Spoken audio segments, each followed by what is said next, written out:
Iya, kembali bersama kami di Bincang-Bincang, kita membahas mengenai film Uti dan Keke yang akan segera tayang nasional ya. Bagaimana kira-kira pengalaman dari para pemain film Uti dan Keke? Ini ada seorang pengacara juga ya pemirsa, yang apa ini, jadi sampingan atau akan serius dengan acting? Bagaimana Bang Ridwan? Oke, memang pekerjaan saya sebagai seorang lawyer ya, seorang pengacara dan juga saya sebagai kuasa hukumnya Gemah Production. Oh, ya Iya. ya. Orang dalam berarti ya. akan tetapi Mbak Regina, saya Ya. masuk di film ini bukan karena saya sebagai seorang lawyer dan kuasa hukumnya Gemah. Akan tetapi yang saya tampilkan adalah memang keinginan dan kemauan menjadi seorang aktor. Oh. Ingat saya juga di casting. Di untuk casting. masuk di dalam film ya, ini. Ya itu di garis bawahi juga ya, Bang Ridwan juga ikut casting ya. Iya benar. Oke. Jangan berharap saya sebagai seorang kuasa hukumnya Gemah Production, Ya. kemudian saya aja seenaknya aja masuk di dalam. Ya.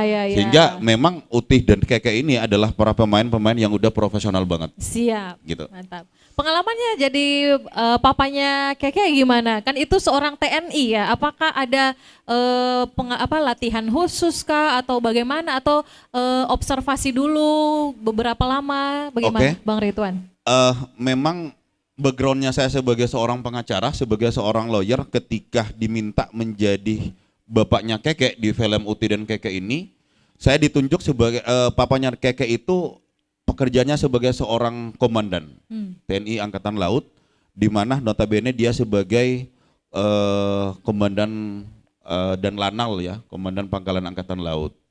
Sehingga sebenarnya memang karakter ya sebagai seorang lawyer dan memang masuk ke dunia TNI sebenarnya tidak jauh beda. Akan tetapi saya banyak belajar dari beberapa referensi gimana sih sebenarnya agar supaya di dalam memang peran Utih dan Keke itu memang harus maksimal. Tidak jauh bedanya di mana maksudnya? Seorang lawyer juga harus tegas begitu? Iya, karena seperti kami ya, pekerjaan saya sebagai seorang lawyer untuk menangani beberapa perkara-perkara besar juga diperlukan memang harus ada ketegasan-ketegasan gitu. Begitu juga di dalam sebagai seorang TNI yang saya lihat gimana harus ada punya ketegasan, kewibawaan. Karena memang seorang lawyer juga harus seperti itu gitu. Ya. Harus ada ketegasan, harus ada kewibawaan. Berarti sama sekali tidak mengalami kesulitan waktu berperan sebagai papanya Lana, seorang dan Lanal begitu? Alhamdulillah tidak mengalami kesulitan dan bahkan dengan begitu mudah ya. Ketika disodorkan skrip, belajar dan alhamdulillah bisa lewati semua itu. Tidak ada scene yang sulit begitu bagi Bang Ridwan? Ada.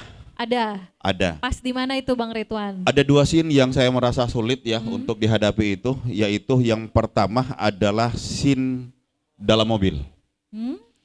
Sulitnya bagaimana? Film itu film layar lebar beda dengan mungkin sinetron. Ya. Kalau film layar lebar itu ketika kita bawa mobil itu memang diharuskan memang bawa beneran. Bayangin ketika kamera itu di samping, pandangan kita itu harus di samping kamera. Apa Padahal, harus di depan kamera? Padahal lagi bawa mobil. Padahal kita dituntut harus bawa mobil karena konsentrasinya kan harusnya ke depan gitu kan. Ya. Akan tetapi dalam prakteknya gitu, dalam aktingnya itu kita dituntut harus melihat kamera secara utuh dan sambil bawa mobil. Untung nggak ada yang ditabrak ya Bang. Tapi ada beberapa di cut karena memang kebetulan itu daerah rawan juga ya karena banyak sekali kendaraan juga. Syutingnya di mana itu? Gorontalo? Ada dua acting saya bawa mobil, yang pertama di Gorontalo dengan jalan yang sempit berbelok-belok dan yang kedua di Minahasa Utara ya, di Air Madidi.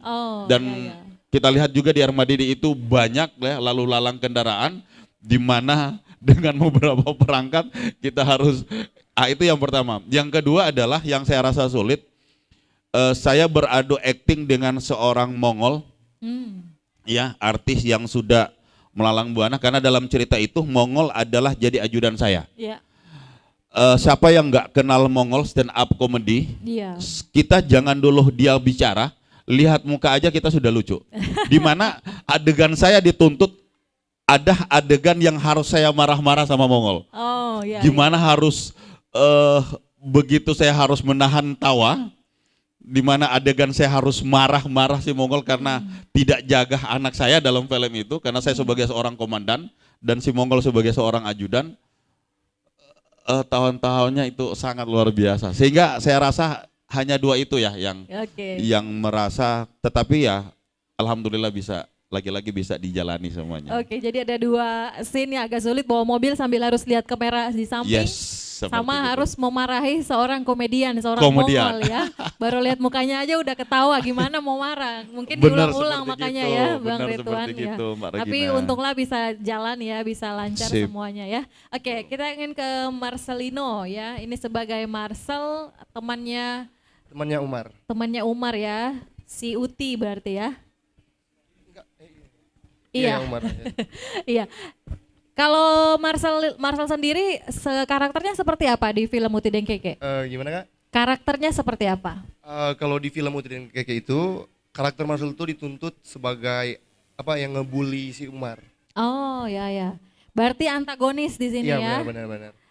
Sampai bisa main di film Uti dan Keke ini ada casting juga atau bagaimana, diajak Bang Billy kah atau diajak siapa?